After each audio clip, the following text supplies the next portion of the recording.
কষ্ট হলেও কিছু করার নেই, কেটে ফেলতেই হবে। কারণ হচ্ছে এর পেছনে লুকিয়ে আছে এদেরই কিছু ভালো গ্রোথ। আর তার জন্যই এই ফুলগুলোকে গাছ থেকে একটা একটা করে কেটে দিচ্ছি। ফুলের সাইজটাও ছোট হয়ে গেছে, তোমরা দেখতে পেয়েছো। আর এই যে যখন গাছের ডালপালা কাটা হচ্ছে, তো এখানে পদ্ম গাছের গামলাটাকেও বাদ দেওয়া যাবে না।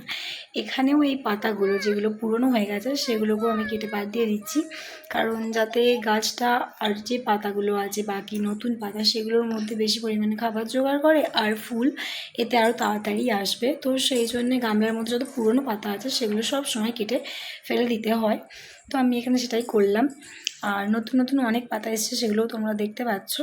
এই যে, আর এবার আসছি আমার এই বুদ্ধজুঁই ফুলের গাছটার ওপর। এই গাছটা প্রচুর ফুল দিয়েছে এবারে, প্রায় বর্ষার আগে থেকে শুরু করে গোটা বর্ষায় প্রচুর ফুল দিয়েছে। যখন ফুল হয় তখন গাছটা পুরো সাদা হয়ে যায়, এর কোনো পাতা দেখতে পাওয়া যায় না। তো এই গাছটাকেও ভালোভাবে কাটিং করতে হবে যাতে সামনে আবার বেশি পরিমাণে ফুল দিতে পারে।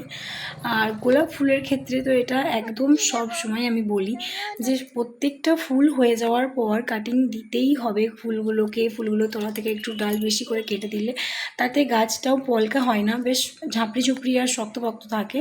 আর যেহেতু গোলাপ ফুল একবার হয়ে যাওয়ার পর এই শুকনো ফুলটা ঝরে যায় না, অনেক দিন এটা গাছের মধ্যেই থাকে। আর যতদিন ফুলটা এরমভাবেই থাকবে গাছ ততদিন এই নতুন শাখা পোশাখা যেগুলো হয় সেগুলোর থেকেও এই শুকনো ফুলটার পেছনে বেশি পরিমাণে খাবার দেয়। তো যাই হোক, আমারও কিছু কারণে এবারে শুকনো ফুলগুলো কাটতে একটু দেরি হয়ে গেছিলো, তো এগুলোকে আমি কেটে দিচ্ছি।